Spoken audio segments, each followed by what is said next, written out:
Coronary syndrome या ACS एक ऐसी कंडीशन है जिसमें हृदय की मांसपेशियों में ब्लड फ्लो होने में रुकावट आती है, जो आगे जाकर मायोकार्डियल इन्फेक्शन या MI का कारण बनती है। MI एक बेहद खतरनाक कंडीशन है जो हृदय की मांसपेशियों में ब्लड फ्लो होने की कमी की वजह से होता है, जिसे आमतौर पे हार्ट अटैक भी कहते हैं। यह एक इमरजेंसी है और इसमें जान जाने का खतरा होता है। हमारा हृदय एक मस्कुलर ऑर्गन है जो शरीर के बाकी हिस्सों में ऑक्सीजन और न्यूट्रिएंट से भरपूर ब्लड को पंप करता है। इसमें 4 मुख्य चैम्बर्स होते हैं: right atrium, left atrium, right ventricle और लेफ्ट वेंट्रिकल।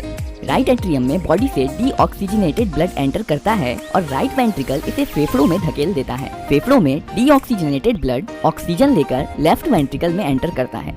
लेफ्ट वेंट्रिकल हृदय का मेन पंपिंग चैम्बर है और यह कॉन्ट्रैक्ट होकर एओर्टा के जरिए शरीर के बाकी हिस्सों में ऑक्सीजन से भरपूर ब्लड पंप करता है।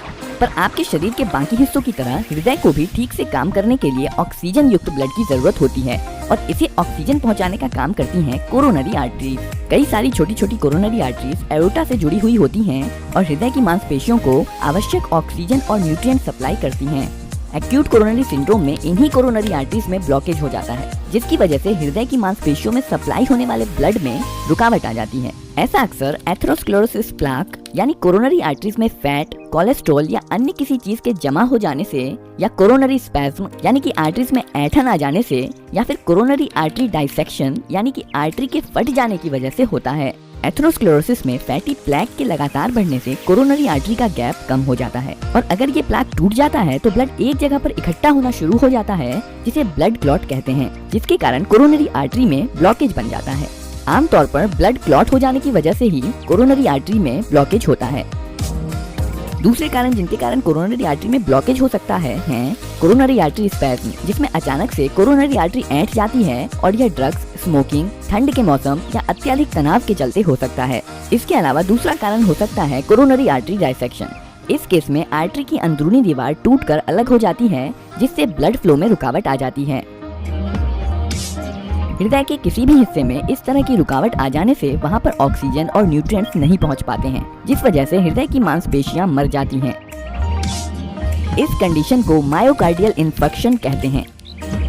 ब्लॉक्ड कोरोनरी आर्टरी के कारण सीने में अचानक दर्द होना, बेचैनी होना, जकड़न महसूस होना या जलन होने को एंजाइना कहते हैं। एंजाइना पेट के ऊपर वाले हिस्से, कंधों, बाहों, गर्दन या निचले जबड़ों तक पहुंच सकती है। इसके अलावा इस कंडीशन में सांस फूलना, चक्कर आना, पसीना आना और जी मचलना जैसे लक्षण भी देखे जा सकते हैं।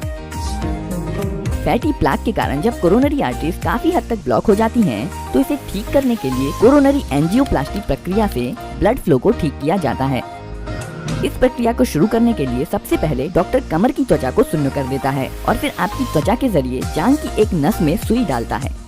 इसके बाद नस में सुई के जरिए एक फ्लेक्सिबल गाइड वायर डाला जाता है और फिर सुई को निकालकर इसकी जगह पर एक छोटी फ्लेक्सिबल ट्यूब डाली जाती है, जिसे शीथ कहा जाता है।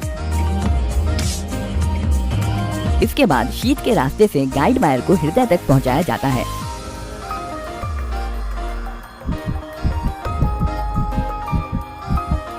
और इस गाइड वायर के ऊपर से एक फ्लेक्सिबल ट्यूब, जिसे कैथेटर कहा जाता है, कोरोनरी आर्टरीज तक पहुंचा दिया जाता है। इस दौरान पेशेंट को थोड़ा दबाव महसूस हो सकता है, लेकिन उसे दर्द नहीं होगा। इसे देखने के लिए एक्सरे डिवाइस का इस्तेमाल किया जाता है, जिसे फ्लोरोस्कोप कहते हैं। इस पॉइंट पर डॉक्टर गाइड वायर को निकाल देता है। इसके बाद डॉक्टर कैथेटर के टिप को कोरोनरी आर्टरी के अंदर डाल देता है और जांच करने के लिए आर्टरी में एक खास तरह के डाई को डालता है। डाई डालने पर आर्टरी में किसी भी ब्लॉकेज को आसानी से देखा जा सकता है। अगर काफी बड़ा ब्लॉकेज दिखाई पड़ता है तो डॉक्टर आर्टरी के अंदर एक गाइड वायर को डाल देता है और वायर के ऊपर से कैथेटर को ब्लॉकेज वाली जगह पर ले जाता है।